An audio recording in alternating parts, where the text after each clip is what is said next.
बोलिए वैष्णो मैया की जय। भक्तजनों, माँ वैष्णो देवी का मंदिर हिंदू मान्यता अनुसार शक्ति को समर्पित पवित्रतम हिंदू मंदिरों में से एक है, जो भारतवर्ष के जम्मू और कश्मीर राज्य में त्रिकुट पर्वत पर स्थित है। यहाँ पर मैया 3 पिंडियों के रूप में गुफा मंदिर में स्थापित है तथा दर पे आने वालों को दर्शन देकर उनके जन्मों जन्मों के संचित पाप कर्मों का नाश कर रही है, उन्हें मुक्ति का फल प्रदान कर रही है। जितनी रोचक माँ के भवन की चढ़ाई है, उतनी ही रोचक माँ के प्राकट्य की पावन गाथा है, जो आज मैं आपको संगीतमय रूप में सुनाने जा रहा हूँ। तो एक बार फिर से बोलिए, बोलिए वैष्णवी मैया की जय।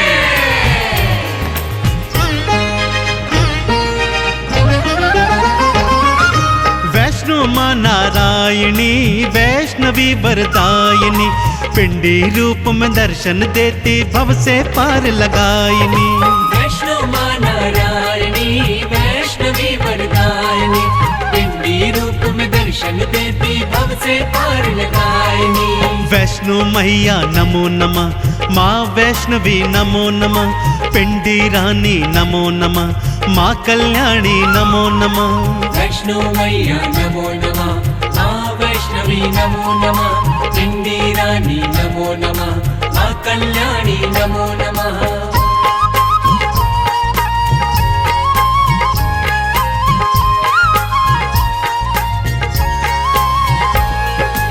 भक्तजनों, माँ के प्राकट्य की गाथा इस प्रकार से है। जम्मू स्थित कटरा जिले में हंसाली नामक गांव था भक्तों। इसी गांव में एक निर्धन ब्राह्मण श्रीधर अपनी पत्नी के सहित रहा करता था। माँ वैष्णो का परम भक्त था भक्तों। दिन रात माँ की भक्ति करता और जो रूखा सूखा मिलता उसको माँ का प्रसाद समझकर माँ को भोग लगाकर स्वयं भी ग्रहण करता।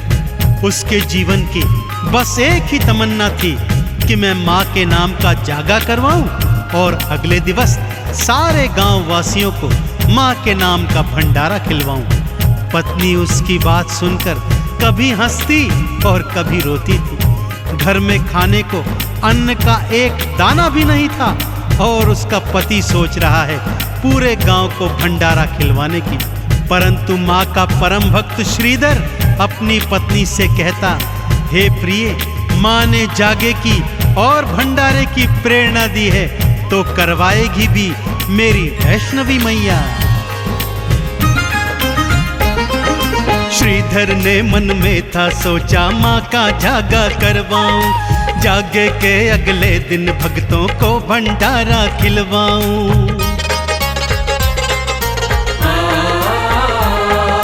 पत्नी हंसती बात को सुनकर घर ना अन्न का दाना है और भंडारा खिलवाने को आपने मन में ठाना है।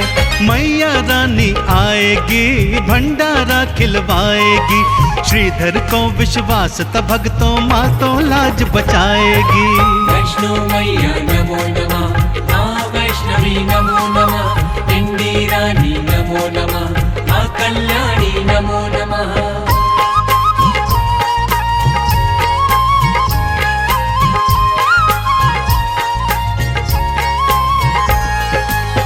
और एक रात उसे स्वप्न में माता वैष्णो के दर्शन हुए।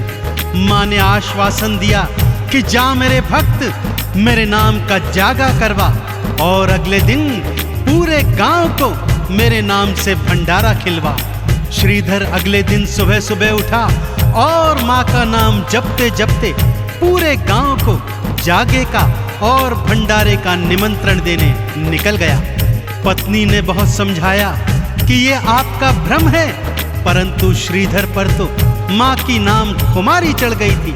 सारे गांव सहित वो भैरवनाथ और उसके शिष्यों को भी भंडारे का निमंत्रण दे आया। सबके मनों में कौतूहल है कि भला ये दरिद्र हमें क्या भंडारा खिलवाएगा।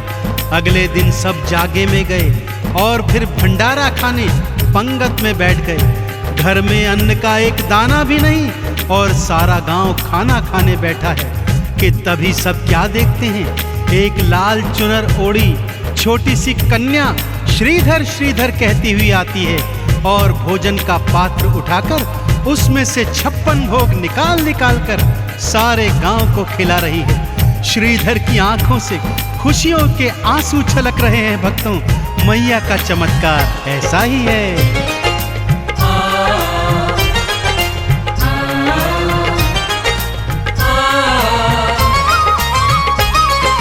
मैया ने अपने हाथों से भंडारा खिलवाया है। श्रीधर तो खुशियों में झूमा, मन ही मन हर्षाया है।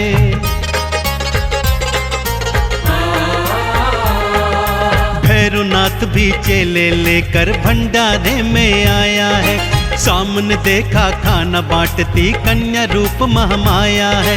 हलवा पूरी देख के भैरवनाथ चिल्लाया है। भोजन में खाने को उसने मदिरा मांस मंगाया है। वैष्णो मैया नमो नमः, माँ वैष्णवी नमो नमः, पिंडी रानी नमो नमः, माँ कल्याणी नमो नमः।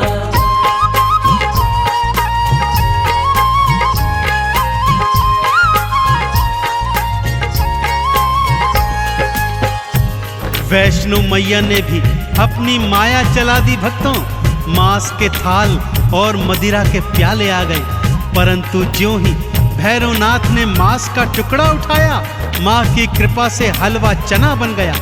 मदिरा उठाई तो वो माँ का चरणामृत बन गया। अब भैरवनाथ जान गया था यह कोई मामूली कन्या नहीं, अपितु साक्षात महामाया है। वो जैसे ही माँ को पकड़ने भागा, माँ लांगुर सहित त्रिकुट पर्वत की ओर पवन वेग से भाग निकली। मैया की अजब लीला है भक्तों। माँ और लांगुर आगे आगे और भैरवनाथ पीछे पीछे। दौड़ते दौड़ते लांगुर को जब प्यास लगाई तो माँ ने बाण मारकर धरती से गंगा प्रकट कर दी। आज भी सभी भक्त इसको बाण गंगा के नाम से जानते हैं और यहाँ पर स्नान करके अपने तन के रोगों को दूर करते हैं। आगे चलकर माँ एक गुफा में जाकर छुप गई और लांगुर बाहर पहरेदारी करने लगा।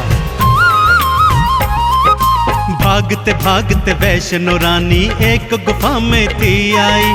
मैया अंदर छुप गई और बाहर लांगुर अगवाई।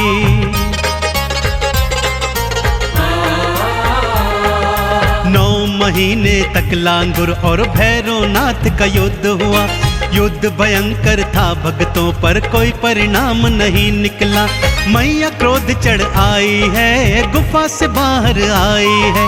भैरवनाथ से युद्ध करन को हाथों खड्ग उठाई है। वैष्णो मैया नमो नमः, माँ वैष्णवी नमो नमः, पिंडी रानी नमो नमः, माँ कल्याणी नमो नमः।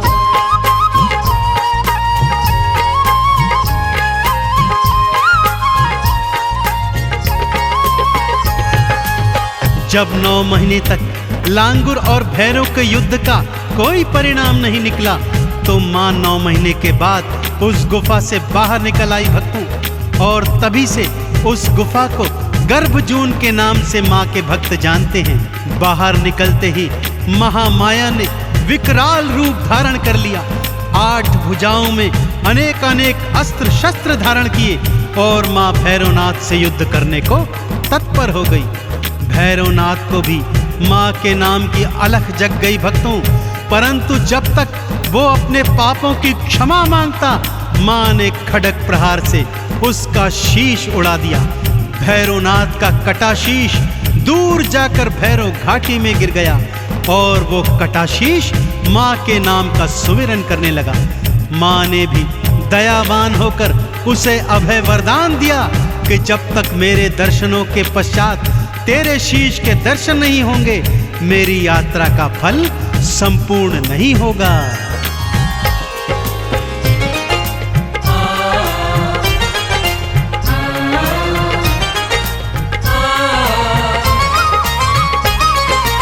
फटे शीश ने भैरों के जब माँ की अलख जगाई थी, उसको अभय वरदान देने आ गई महामाई थी।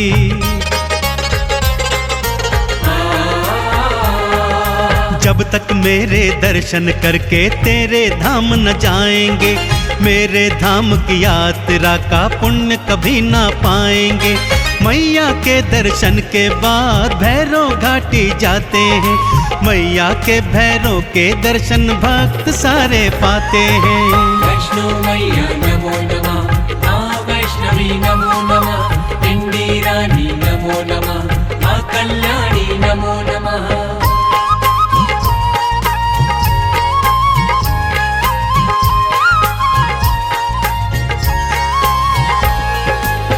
अब आइए भक्तों, आपको माँ के भवनों की सैर करवाता हूँ।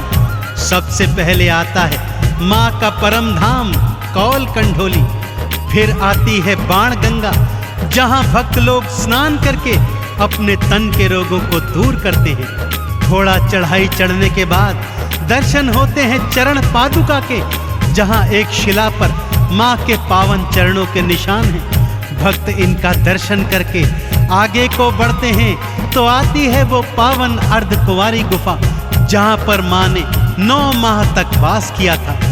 यहाँ दर्शन करने के पश्चात चढ़ाई थोड़ी कठिन हो जाती है भक्तों, और आगे हाथी मत्थे की सबसे कठिन चढ़ाई के बाद सांझी छत पर भक्त आकर कुछ देर विश्राम करते हैं और माँ के भवनों का दर्शन करते हैं। अब आती है माँ की वो पावन गुफा, जहाँ पर महालक्ष्मी, महासरस्वती और महाकाली पिंडी रूप में एक साथ सभी भक्तों को दर्शन देती है। तो बोलिए पिंडी रानी मैया की।